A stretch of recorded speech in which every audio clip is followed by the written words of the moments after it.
తమిళ star hero Dhanush దర్శకత్వం వహిస్తూ నటిస్తున్న సినిమా ఇడ్లీ కడై. ధనుష్ దర్శకత్వంలో వస్తున్న 4వ సినిమా ఇది. ఈ సినిమాను డాన్ పిక్చర్స్ బ్యానర్లో ధనుష్, ఆకాష్ భాస్కరన్ నిర్మిస్తున్నారు. శరవేగంగా షూటింగ్ జరుపుకుంటున్న ఈ సినిమాలో నిత్యా మీనన్ హీరోయిన్గా నటిస్తోంది. ఇప్పటికే ఇడ్లీ కడై సినిమా షూటింగ్ థేని, పొల్లాచ్చి లాంటి ప్రాంతాల్లో జరుగుతోంది. వాస్తవానికి ఈ సినిమా ఏప్రిల్ 10న రిలీజ్ కావాల్సింది.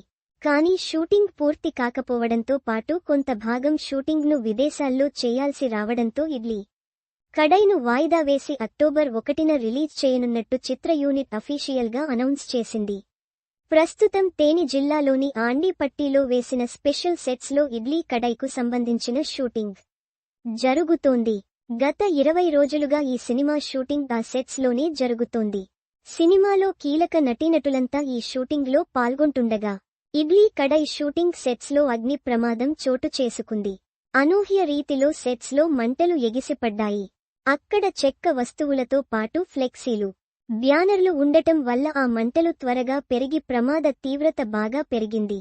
సుమారు గంటన్నర పాటు సెట్ మొత్తం తగలబడిందని, ఆ టైంలో నటీనటులెవరూ అక్కడ లేకపోవడంతో చిత్ర యూనిట్ ఊపిరి పీల్చుకుంది. మంటలను గమనించిన వెంటనే ఫైర్ ఇంజన్కు కాల్ చేసి మంటలు ఆర్పినప్పటికీ అప్పటికే 60% పైగా సెట్స్ కాలిపోయినట్టు తెలుస్తోంది. అయితే ఇంత పెద్ద అగ్ని ప్రమాదానికి కారణం ఏమై ఉంటుందా అని చిత్ర యూనిట్ ఆలోచిస్తుంది. జీవి ప్రకాష్ కుమార్ సంగీతం అందిస్తున్న ఈ సినిమాలో అరుణ్ విజయ్, సత్యరాజ్, పార్థిబన్, ప్రకాష్ రాజ్, శాలిని పాండే, సముద్రఖని, రాజ్ కిరణ్ కీలక పాత్రల్లో నటిస్తుండగా ఈ సినిమాపై అందరికీ మంచి అంచనాలున్నాయి. మరి ధనుష్ దర్శకత్వంలో తెరకెక్కుతున్న ఈ సినిమా ఎలాంటి ఫలితాన్ని అందుకుంటుందో చూడాలి. ఇడ్లీ కడైతో పాటు ధనుష్ శేఖర్ కమ్ముల దర్శకత్వంలో కుబేరలో నటిస్తున్న సంగతి తెలిసిందే. జూన్లో కుబేర ప్రేక్షకుల ముందుకు రానుంది.